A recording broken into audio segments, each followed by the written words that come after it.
Elzo Move Shop n'est pas juste une boutique de fitness, c'est un parcours. La voici. Tout le monde voit le résultat final, mais peu connaissent l'histoire derrière. Cette série raconte mon parcours étape par étape, d'un enfant réservé de Linguère à entrepreneur dans le fitness. Chaque épisode révèle une partie de ce voyage, alors reste jusqu'au bout, car ce n'est pas juste mon histoire, c'est peut-être aussi un peu la tienne.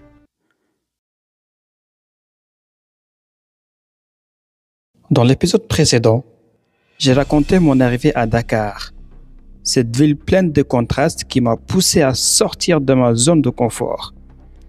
C'est là que j'ai découvert le pouvoir du sport pour surmonter mes blocages intérieurs et commencer ma transformation. Le Maroc a été une étape décisive de mon parcours. C'était mon premier voyage à l'étranger, un endroit totalement différent de ce que j'avais connu. J'étais seul, loin de tout ce qui m'était familier, mais j'étais déterminé à ne pas reculer devant ce défi. Arrivé au Maroc, je me suis retrouvé face à une réalité difficile. La distance avec ma famille, un système éducatif très différent et surtout un environnement où je ne me sentais pas encore à ma place. J'avais choisi d'étudier l'aéronautique. Je me voyais dans le futur. Et ma première année fut un échec.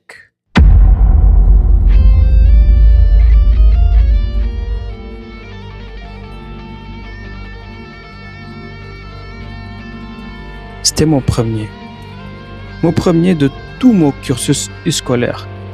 J'ai toujours réussi toutes mes classes et c'était ma première fois. C'était un choc, car je pensais avoir tout prévu. Mais en réalité, j'avais sous-estimé l'importance surtout de m'adapter à un environnement aussi nouveau. Au-delà de cet échec académique, j'ai dû affronter quelques situations de racisme dans mon établissement. Ma première fois. Mais, de notre côté, j'avais beaucoup d'amis marocains. Ils étaient très gentils. On partait souvent pour des sorties à la plage, de découvrir la ville de Marrakech, très beau, et plein d'autres choses. Il y avait aussi un marché sénégalais à Casablanca, très connu et considéré par les Marocains. Bref, c'était une belle expérience, mais cela a été aussi un test pour ma résilience dans l'ensemble. Mais, au lieu de baisser les bras, de m'abattre, j'ai choisi de voir chaque difficulté comme une occasion d'apprendre et de me renforcer.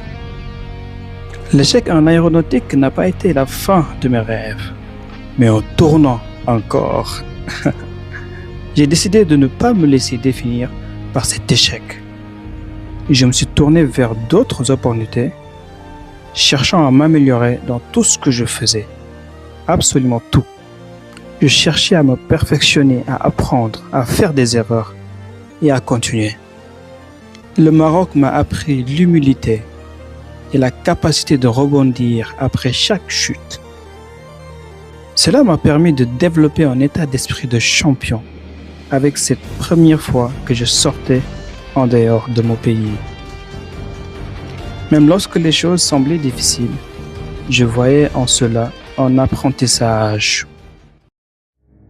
Le Maroc m'a brisé pour mieux me reconstruire. Ce que j'ai appris là-bas m'a armé pour la suite. Et la suite, c'était la France.